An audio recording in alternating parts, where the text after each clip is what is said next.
The 1970s were an unsettling time for horror. It was the decade that birthed some of the genre's most iconic entries, but it also played host to the strange, the obscure, and the forgotten. Films that lingered at the edge of mainstream terror, whispering their dark tales without ever quite breaking through. Tonight, we unearth 10 horror films from the 1970s that still cast a shadow. Films that time nearly forgot but never quite released. Their eerie mood and unsettling characters remain as haunting as the nightmares they evoke.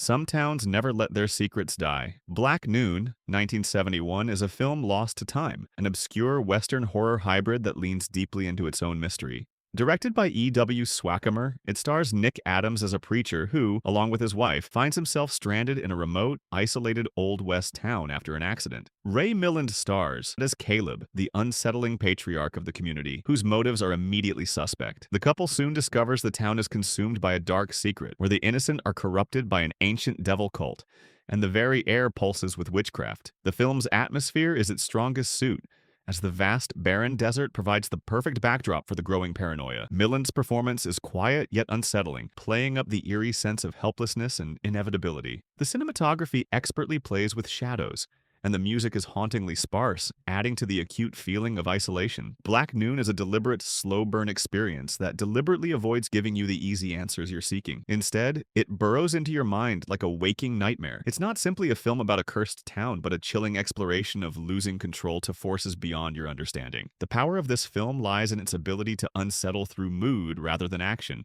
making it a truly forgotten gem.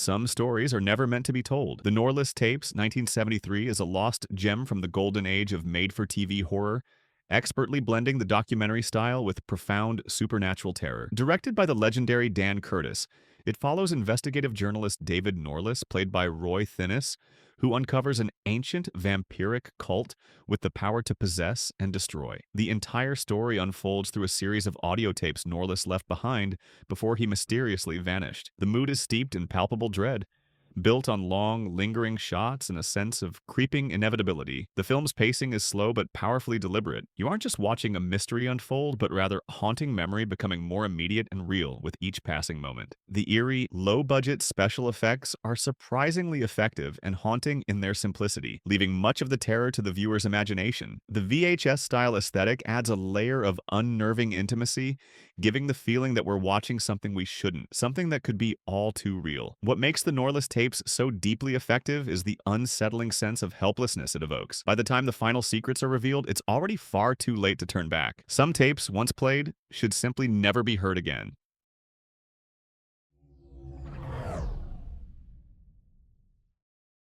The Brotherhood of Satan, 1971, drips with sun-scorched dread, a film that captures the quiet terror of rural America at its most corrupted. Directed by Bernard McKeevity, it follows Charles Bateman as Ben Holden, a man traveling with his girlfriend and daughter through the desolate expanse of the Southwest, arrive at a quiet town cursed by an ancient satanic cult. They quickly discover the town's residents are under the sinister influence of the Brotherhood, a group bent on sacrificing the innocent to fuel their demonic rites.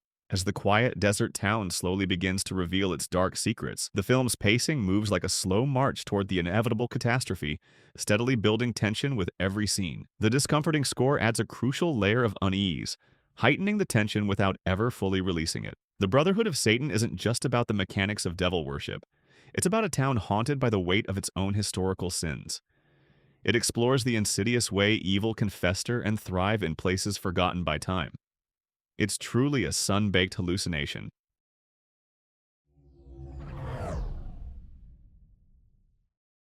Some evil never truly leaves. It just waits patiently to be reborn. The Devil's Reign, 1975, is a searing exploration of satanic rituals and the unholy forces that linger in the desert.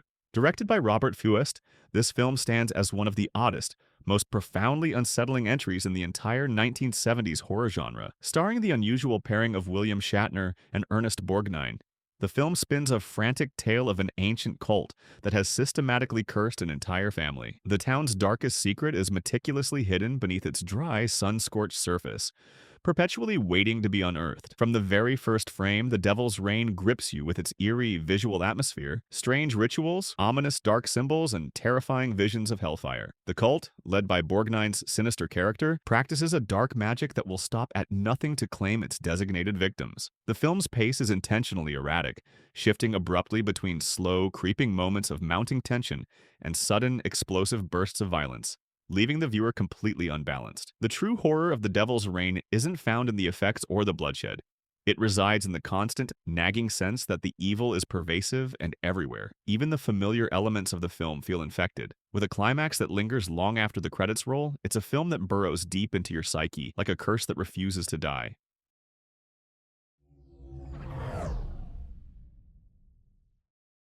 Fear isn't the only thing that travels in the dark. Horror Express 1972 is a thrilling, claustrophobic descent into madness set entirely against the backdrop of a perpetually snowbound train. Directed by Eugenio Martin, this Spanish-British co-production stars the iconic trio of Christopher Lee, Peter Cushing, and Telly Savalas. The film opens with Lee's character, a paleontologist, transporting a fossilized creature across Siberia. But what he and his fellow passengers discover inside the creature's frozen body is far worse than any discovery he could have possibly imagined. As the train hurtles relentlessly toward its distant destination, the creature begins to awaken, and with it, the pervasive terror. The entire film is a masterful exercise in building tension, confined entirely within an isolated, cramped space where every deep shadow could conceal an unseen, deadly threat. The train itself becomes a tight microcosm of pure fear, claustrophobic, relentless, and filled with passengers who may or may not be exactly what they seem. The atmosphere is incredibly thick with dread, amplified by the chilling visuals and an eerie score that punctuates every single moment of suspense. What makes Horror Express so effective isn't just its monster, it's the slow, creeping paranoia that takes hold,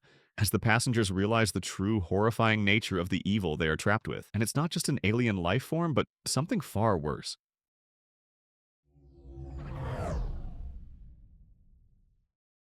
Some ghosts leave scars that quite simply never fade.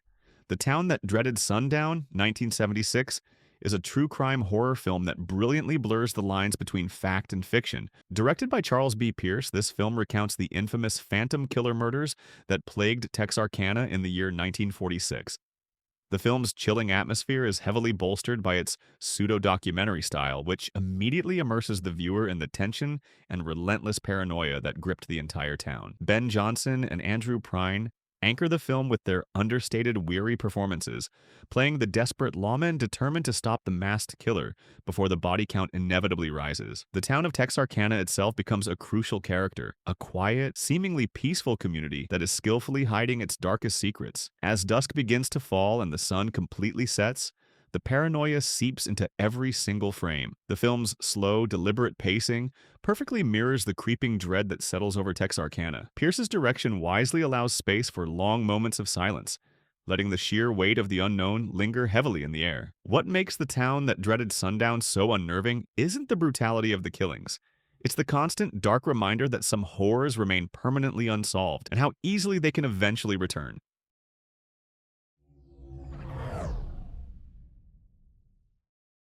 The road to hell isn't paved. It's instead full of brutal obstacles. Race with the Devil, 1975, is a high-speed nightmare that doesn't just chase its main characters, it relentlessly drags you along with them. Directed by Jack Starrett, the film stars Peter Fonda and Warren Oates as two friends who, during a relaxing road trip through the Texas countryside, unknowingly witness a horrifying satanic ritual. When they are immediately targeted by a ruthless cult, the pleasant trip instantly turns into a frantic life-or-death chase across endless highways and desolate backroads. The film's pacing is absolutely relentless from the start. From the exact moment the cult spots them, the sense of danger and entrapment never lets up for a moment. The sunburnt, empty landscape of Texas becomes a vast, suffocating prison, wide open but offering the terrified protagonists nowhere to truly hide. The tension is brilliantly amplified by the film's occasional quiet moments, where the character's growing, crippling paranoia fills the heavy silence. The action scenes are raw and gritty, delivering a real sense of danger that powerfully heightens the terror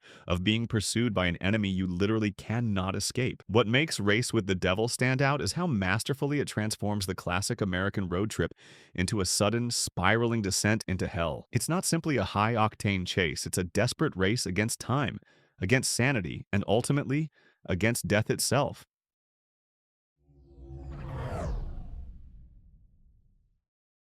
Some voices in your head are far more than just imagination. God Told Me To, 1976, is a chilling exploration of faith, madness, and the thin, blurring line between divine command and monstrous intention. Directed by the legendary Larry Cohen, this film stars Tony LoBianco as Detective Peter Nicholas, who is investigating a bizarre series of random, brutal murders in New York City. What sets these horrific killings apart is a horrifying shared claim. Each murder is committed by seemingly ordinary people who all claim they were ordered to kill by God himself. The atmosphere is relentlessly unsettling throughout the entire running time. Cohen skillfully uses the inherent chaos and grime of New York as a perfect backdrop, capturing the city's terrifying underbelly. Dark alleys, abandoned streets, and ordinary faces suddenly filled with fear and pure confusion. The film's pacing is deliberate, allowing the tension to slowly build with every increasingly bizarre incident that unfolds. The melancholic score adds powerfully to the dread, its haunting melodies expertly underscoring the madness that is unfolding on screen. God Told Me To isn't just a simple thriller. It's a profound film that forces the audience to question belief itself, showing how easily faith can be twisted into something far darker and more malicious. By the end, the true horror isn't found in the shocking murders, but in the existential question, what if the voices were terrifyingly real?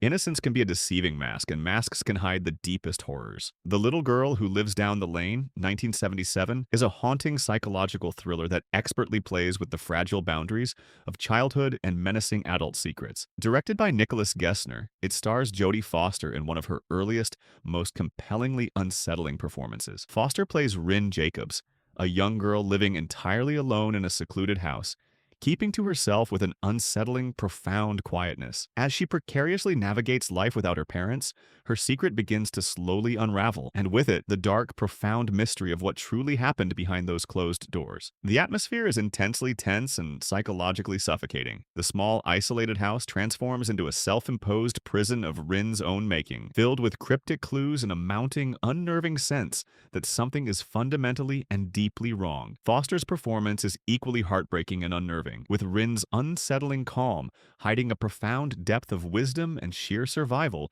far beyond her chronological years. The slow, meticulous pace allows the tension to build subtly, where each moment feels precisely like the unraveling of a single fragile thread. The Little Girl Who Lives Down the Lane isn't just about a lonely child. It's a masterful exploration of the deep, dark secrets we bury within ourselves, and the desperate, terrifying lengths we will go to in order to fiercely protect them.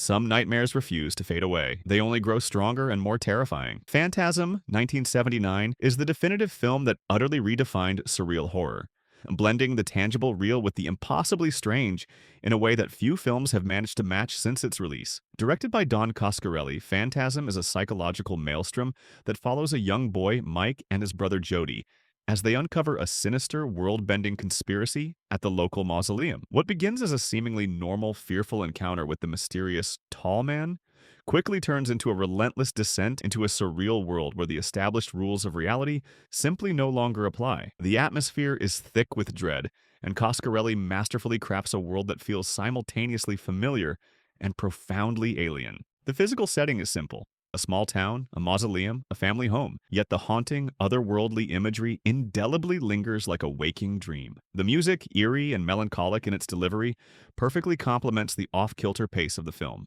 creating a haunting, unforgettable rhythm that pulls the viewer deeper and deeper into the madness. What makes Phantasm so utterly unforgettable is its resolute refusal to explain itself. It's a demanding film that requires interpretation, offering no easy, comforting answers, but leaving a lasting trail of bizarre, unforgettable images, flying silver spheres, graveyard visits, and the chilling, commanding presence of the tall man. It's not just a film, it truly is a haunting, cinematic experience. The 1970s were a decade of transformation, where horror took strange, unexpected turns and explored darker corners of the human psyche. These films may have been overlooked in their time, but their atmospheres and unsettling tales have left an indelible mark on the genre. The films we've uncovered tonight represent a time when horror wasn't just about monsters, but about the fear that hides behind the everyday. Which of these forgotten gems would you resurrect first? Don't forget to like and subscribe to never miss an update. You've been watching Silver Shivers, where horror never dies. It just waits for its moment to resurface.